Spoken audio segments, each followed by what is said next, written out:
Now, I'm not the best at 2-on-2 in terms of understanding all the strategies and everything that goes into each build order that all the teams use. I just kind of pay attention to the builds I use and the ones that work for me.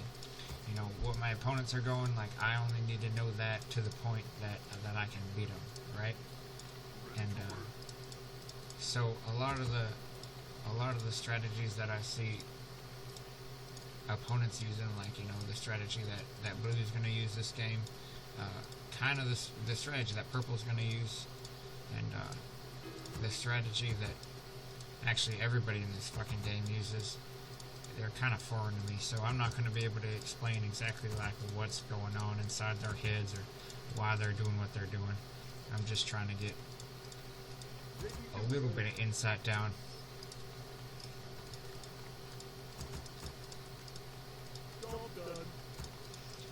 And so I pre-watched this replay, and kind of what I found out was, what I saw was that at the beginning, blue and red got a little scrappy with each other, and brown and purple also got a little bit scrappy with each other. What purple's going to do, you're going to see here in a sec. He's going to get a Tauren Chieftain, and he's going to go Headhunters. You see he did a War Mill build. If you want to do a War Mill build, I think what you start off with is 4 peons on gold, 1 on the War Mill. You can download this replay. It'll be linked in the comments, so you can kind of see the exact build order if you want to copy it or whatever, or experiment with it. But the basic thing is you have a late barracks and a really early War Mill, and then your altar, and once your the peon you build the altar with, once it finishes, you build the altar, and then the next peon that comes out, you build the burrow. So as long as you do that, the burrow and the altar are going to be timed out pretty good. So he's going to be massing up the Headhunters. Red's coming up here, about to scrap with blue. I don't really care about this crap, you know, like if you watch an Orc 1v1 replay, you're going to be able to understand how you're gonna have seen like a million times how something like this plays out, and so I'm not really gonna pay much attention to it. I'm gonna pay more attention to brown and purple, because that's what really interests me the most. Now, the way he did this, he's got like, I think he should have 2 Headhunters out, but he's only got 1. He's gonna start creeping right away with the Tauren Chieftain. When I do this build, I like to harass for a little bit till I get like a good army. I don't really like creeping these green camps, but it works for purple on this big map. So he's going to creep this, get level 1.5, and then once he's got 3 or 4 Headhunters, he's going to go up and creep this camp, which is a pretty tough camp, but he's got a nice little trick to help him creep it. Meanwhile, brown is over here. He crept his merc camp with militia, and now he's creeping kind of an easier camp. He's got the troll healer, and now purple's over here creeping this camp, and he's also going to get the troll healer. Now, the cool trick I was telling you about earlier is he's going to just tank with the Tauren Chieftain and heal with the healer. If you get this healer, he's going to have the auto cast heal ability right here. What you want to do is alright, the auto-cast heal ability, it's got like auto-cast, right? And so the auto-cast makes him automatically heal whatever you want him to heal, but there's an animation time to the casting of heal, and you can see it right here that like if you were to auto-cast it, this heal would show up, and then it would go away, and then it would show up again the next time you cast it. But what he did was he unclicked the auto-cast, and then he manually casted the heal on his Tauren Chieftain. That way the troll is going to follow the Tauren Chieftain everywhere, and he's going to heal him just a little bit faster. I think it's probably maybe 25 or 30% faster than average. Now, what brown did here, he's going to try to slow up purple's economy by killing the burrows so he can't build more like Headhunters or whatever, and try to kill a couple peons, but in the end, he wasn't level 3, he didn't have the strong water elementals, he didn't have no defend, so he ended up losing 3 footmen and helping the Tauren Chieftain get to level 3.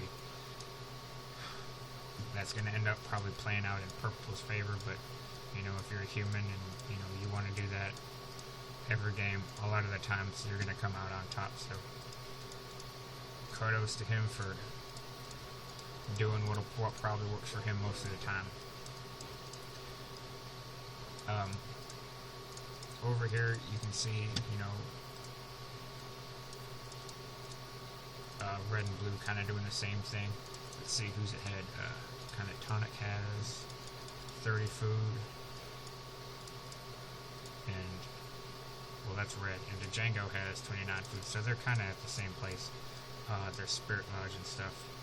Blue had to wait to do his Spirit Lodge because the Blade Master was close by, but he should be starting them up soon. He's got plenty of wood.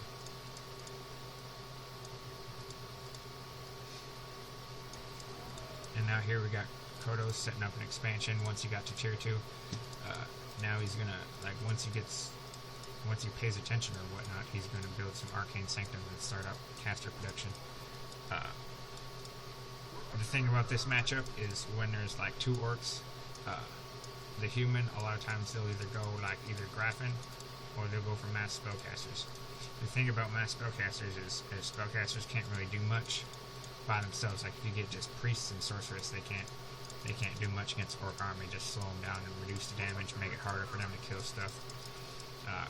But once you get spellbreakers in there, it gets kind of annoying.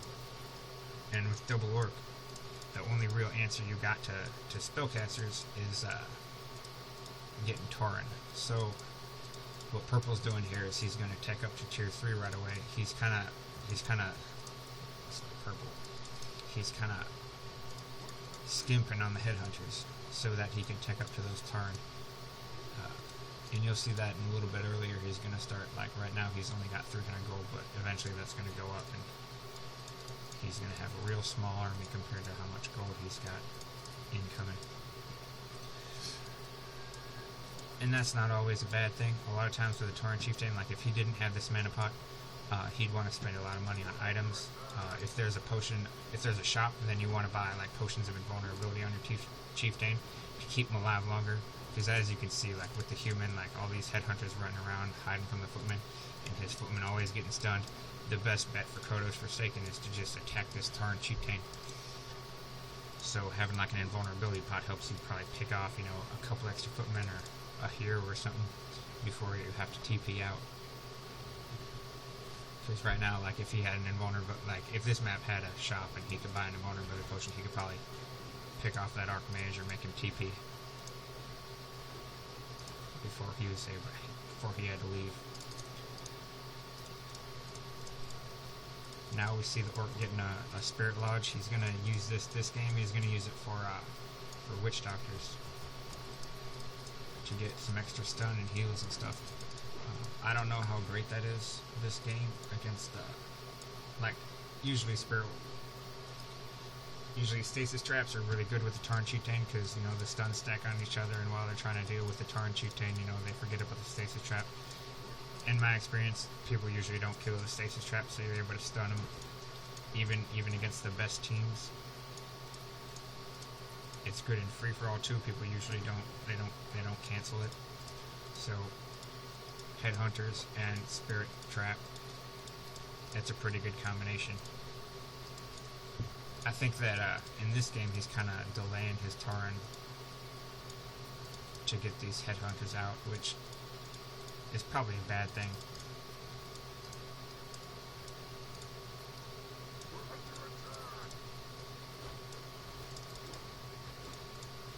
But it might work out. Let's see. I don't really remember the battles too well that happened in this game. So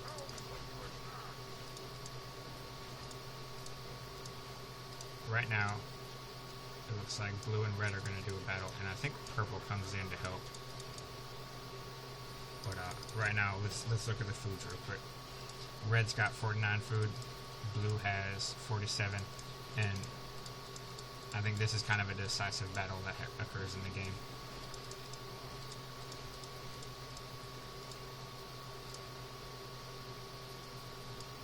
purple just had a TP, so it's going to be a while before he comes. Now blue's got a low Blade Master, but he's got a lot of mana, so it ain't no big deal. Right here, one smart thing that just happened here is when Django used his Book of the Dead, you know, it was at the beginning of the battle. Red had 2 Spirit Walkers, and he was able to just disenchant it right away.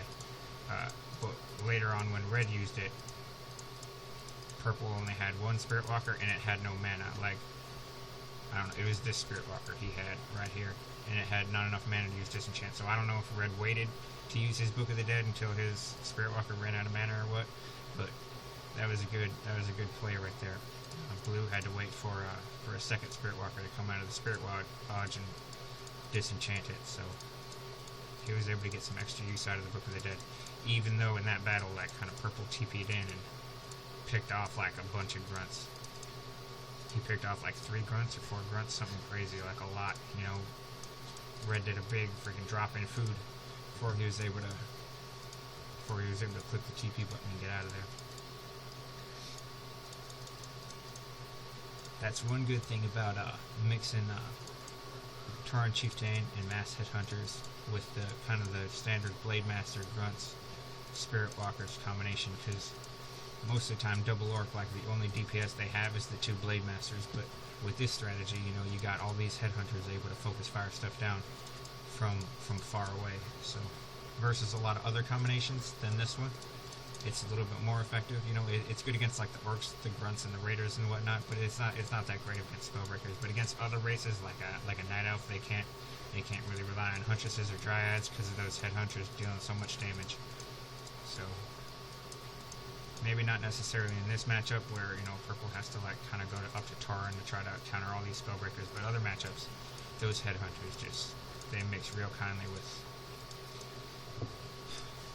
with grunts and raiders. So right here you can see, you know, Kodos with his level 5 water elementals is wrecking shit on all of purple and blue's units, and kind of the TC was just crushing everything that everyone else had. You know, like right now there's kind of running out of squishy units for him to war stomp, but you know, he's able to stun like everything. And at the beginning of the battle too, you can see it. You know, once that Tauren Chieftain gets up to level 3, level 4, level 5, he's able to just keep the whole battle stunned.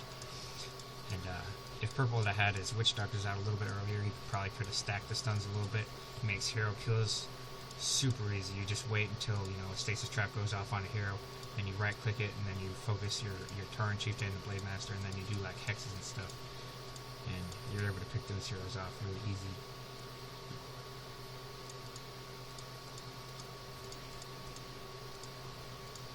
So as it turns out, all 5 of these, you know, 6, 4, 6, whatever, spellbreakers were a little bit too much. They had nothing to really counter them. Just grunts and raiders are kind of shitty against spellbreakers. They don't do much. So, you know, they kind of got to wait until these Taurens start coming out, and they're really delayed because of these Witch Doctors and everything, so they're kind of vulnerable for a bit. Purple and blue are kind of vulnerable for a bit.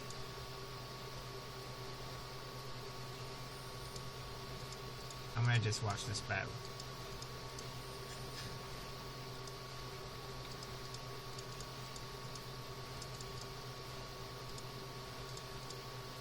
Let's see, going down to 1/2 speed because this battle is way too fast for me. We kind of got Extlnction, focus fire, and his, he doesn't really have anything. He's at 36 food. Earlier in the game I said that he was going to be floating a lot of resources waiting for Tauren to get out, and that's kind of what's kept going on right now. So he ain't really got an army. Django, he ain't really got an army either. You know, Kodos and Tonic, I think they used to have an army about, you know, 5-10 seconds ago, but right now it's kind of dwindling down to the hero army that blue and purple have. Here we got, it looks like Kodos has been just focusing down units, whereas his buddy Tonic is kind of lagging behind.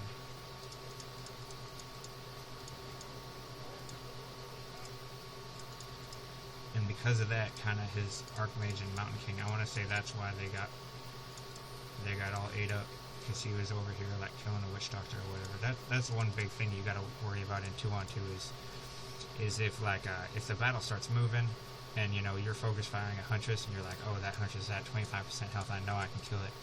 And then the battle starts going over here. Yeah, you can kill that Huntress, but your army's not going to be doing much after that Huntress dies. So that's going to be the only thing that your army is able to do is kill that Huntress or that Witch Doctor or whatnot. And then over here, there's all sorts of stuff happening, like your allies getting 2-on-1 or something like that, like that's kind of a more significant impact on the game than some fucking Huntress or fucking 25%. Like, I can see that happen in random team a lot, is where I'll be in a battle and, my ally or my enemy, like my enemy does this a lot where, they'll follow like I'll pull a footman back or a dead Huntress, and they'll follow it with their entire army. Like, there will be a Mountain King and footman like running back trying to get this Huntress. They're like, ooh, I don't want to let him get all that stuff away. But if that happens to you, they're getting Huntresses away, like, unless they have like a human or an orc ally where they can heal up real efficiently, like it's not that big a deal if the Huntress gets away. Like, if it gets away, like it gets away. Like you always see in pro gamer games, if that Huntress is hard to get or they don't think they're going to get it, they just let the Huntress get out of there. Huntresses aren't that great anyway. But anyways, this game's still going. It's turning into kind of an expansion fest for Kodos Forsaken. He's got 2 expansions and 3 expansions going up here. But I think he kept losing all his units, like all of his casters keep dying. So the only thing he has left is these spellbreakers. So his food is actually pretty low despite his thriving economy. Tonic, he's got level 3 and level 4. Let's see what their heroes are like. So level 4, high level 4, level 3. So the orc heroes are similar. Actually, no, they're not. Blue is well ahead of Tonic, and kind of he has more creeps too to even further raise the difference. So, and right now, obviously, Purple's starting to get his Taurens out, so he's gonna have an easy time killing these spellbreakers. Like right there was one pulverize, and all these spellbreakers went down like way low. There's another pulverize, like these spellbreakers are just getting tore up. And if Red wouldn't have TP'd there, like all of those spellbreakers would have died, and Red or Brown would have had to run away. So it's really important to get Tauren out when you're up against spellbreakers, and I would not have gotten the armor. I'd have gotten the attack, because that way the spellbreakers get ripped up faster. It's harder for them to micro against the Tauren, so that's what I'd have done. And right here, one problem I have with this build, where I agree that this is a good combination against human and orc, because like when you're double orc, like they're really good against a lot of things, like dual night elf, they're really good, like the strategy where you go Tauren, headhunters, and demolishers and witch doctors and whatnot, like that's really good against night elf. That's really good against undeads, because undeads are kind of bad against strong orc heroes and strong orc armies. But against human orc, you really need these Tauren out, and that's kind of the key. Problem is like at the beginning of this battle, there was a bunch of crap in the way, like the raiders were getting in the way of the Tauren. That grunt's kind of doing nothing. This grunt is probably going to get in the way. Kind of only this Tauren, like even the Shadow Hunter is like getting in the way, like all this crap. There's just too much crap going on here. So one thing I'd suggest is that instead of going like all these stupid grunts and raiders and stuff that's just wasting freaking army supply, I'd have had Blue upgrade his units. I'm a real big fan of upgrades in these games, especially if you have like a high economy unit.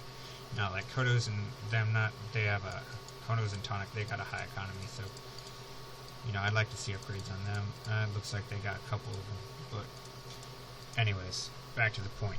The point is like getting all these grunts, like that grunt is 200 gold. That this Raider up here, that's 180 gold. While Ensnare is good, you know, it's not really necessary. And these grunts definitely are not necessary. So if they'd have both gotten to tier 3, and they did both get to tier 3, like, I'd have liked to see blue get a bunch of upgrades and then get these Tauren out, while purple could focus on getting like casters and headhunters and stuff. And then maybe put a little bit of money into blue's pocket to help him with the Tauren production once he gets up to tier 3. Because that'll probably take him a minute or two.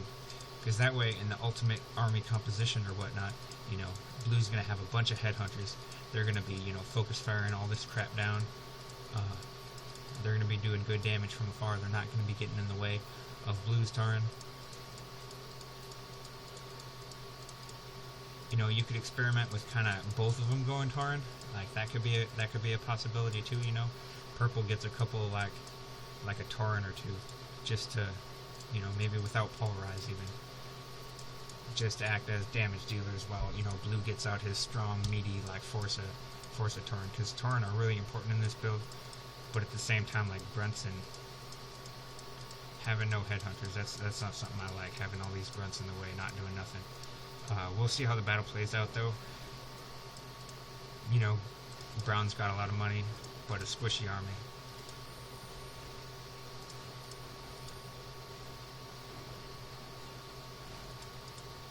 Now see, this right here is deadly. Like, all the orc units are clumped up together. All the squishy units are right in one spot.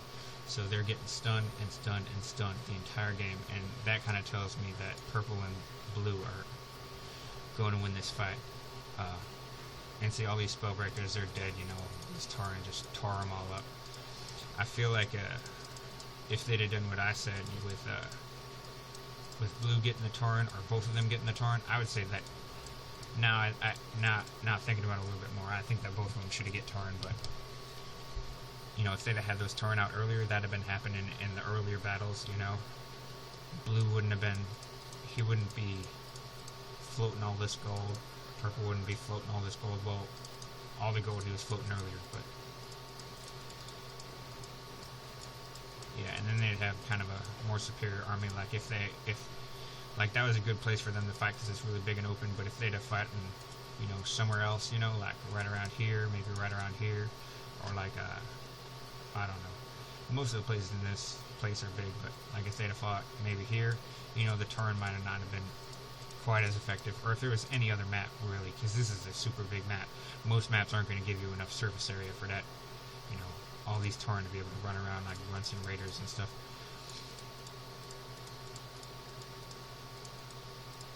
I think now blue might be feeding, he might be feeding purple. I don't know where all his gold went.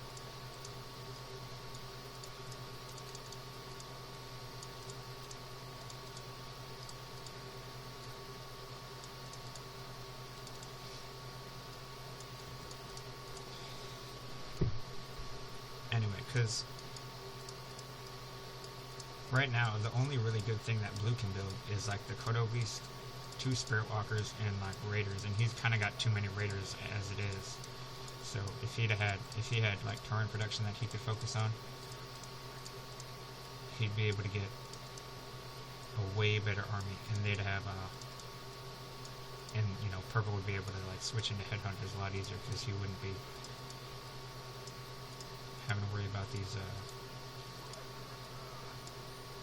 he wouldn't have to worry about the ground because, you know, by that point blue would have had it covered.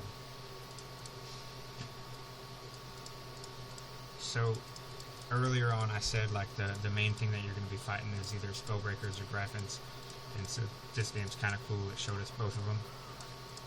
We're going to see how they respond. It looked like earlier I saw the 2 bestiaries, so I was like, oh, blue's gonna use Bat Riders to kind of counter the Gryphon, as I was talking about, like Tauren or whatever. Not paying attention to the game. So, yeah, it looks like they're going to go... Blue hasn't done any Headhunter production. His expansion's up now, so maybe he'll start spending his income on Headhunters, but I don't really see it happening. He got a new Witch Doctor, he's going back. So... You've got like what, 1 or 2 Bat Riders, 3 Bat Riders. That ain't gonna do much against Gryphon, especially if he gets the army. Like when you're going up against headhunters, well, not headhunters, but when you're going up against orc in general, I'd say that the armor upgrades are much more important. Like, if you see one of them Mountain King fast expansion builds on like Echo Isles or something in a one-on-one game, you know, the human's always going to get mass Gryphon, and they're going to get the armor upgrades first. Like, they'll go to up to 3 armor upgrades without any attack upgrades, because that's how much more important they are. Like, right now, we see the Spirit Link, that's pretty good. But yeah, he just wasted 4 Gryphon or 4 Bat Riders, and he didn't kill 1 Gryphon. So that ain't good. And now all these Tauren are getting, you know, wrecked. The Orc army ain't able to do much with all this stun. The Tauren chieftain, you know, he had the greater hero pod earlier, so he didn't really have to buy any potions until later on. But now he's got a mana potion to try to supplement his Tauren chieftain throughout the whole battle. I don't know if he's like banking on a res, but usually I like to have 2 mana potions, especially if I'm like high income and I got a lot of money.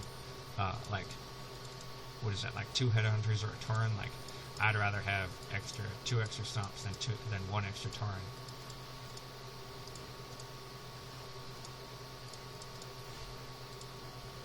So I haven't been paying attention to this battle.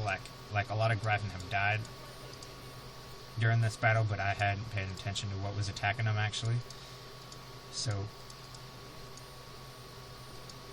maybe you guys can like rewind the video and like kind of watch it and see whether it's a Blade Master or what, like killing these Gryphon. But blue and purple, like despite their army, like they were doing a good job of killing the Gryphon. So kind of just rewind the video, try to figure out what the hell they were using to kill all them Gryphon, because they did a good job right there. And I think that's gonna get them the win.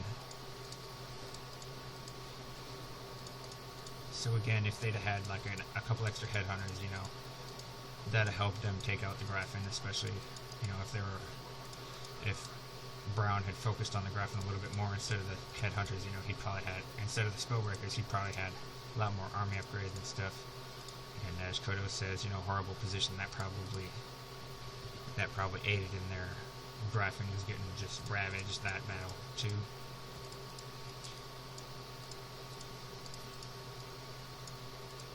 So this game is definitely over by now. You know, purple's got an expansion, blue's got a good expansion, it's still got a lot of money, and you know, Kodos only has like 1 extra expansion up on them, and I bet this expansion, yep, that expansion's out. So they're equal on expansions, and it ain't looking pretty.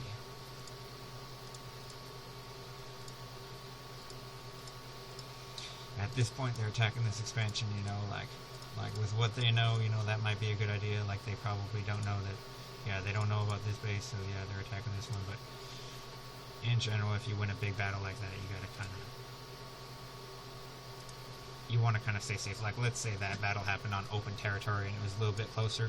Now I see it, but you kind of want to stay safe. Like, this is a small area. It's not too super big, so I'd have just killed this base and scattered around. And oh yeah, one other thing is purple building his witch doctors. You know, he has sentry wards all over the place. That's another big advantage of getting witch doctors, is you're able to place sentry wards all over the place. And so like Red's Blade Master is going to be in super scary trouble. You know, like he could, you know, maybe get away like with a windwalk, you know, with like 25% health, but like you can still see him. So you can put on a hex, you can put on like a Tauren chieftain stun, like this gigantic, you know, radius stun. Like you can usually hit the Blade Master even if he's windwalked, if you got that sentry ward down. But you got to make sure that you put that sentry ward down right away. You know, I don't know how many times I've been in a game where, you know, I have witch doctors out, and then, you know, I'm focus firing a Blade Master, and then he windwalks, and I'm like, oh shit, and now I gotta put down a sentry ward. It's a bad feeling, so you gotta really be on top. Like, if you're against the Blade Master, you gotta put those sentry wards down, like, all over the place. Like, I'd have put one here, I'd have put one here, like, all over the map, and then every time you start a battle, you want to have sentry wards down, too.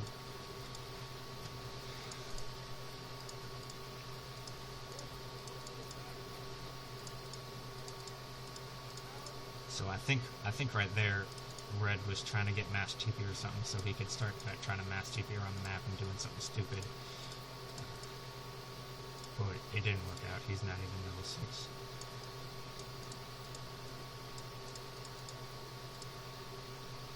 so that's going to be the end of the game. I'm going to kind of end the commentary there because I think most of the things that I know about this game, kind of what went on, like I kind of talked about. So I can't really think of anything else I want to add. Thank you all for watching, and make sure you support Warcraft Replays by leaving a comment, you know, telling everyone what you thought about the game, and, you know, make sure you just watch more replays on Warcraft Replays, comment on them. You know, you don't even have to watch them to comment on them. You know, you can just, like, look at the names of the people on the replay, and then you can, you know, base your comment on that. You know, like, I'm gonna leave a comment right now, like, this replay is crap. And, you know, just leave a comment. It keeps the Warcraft Replays community active and positive. It's just good. It's just good. It's just good for the community in general to leave comments and interact with the other people on the site, because that's what keeps Warcraft alive. Alright.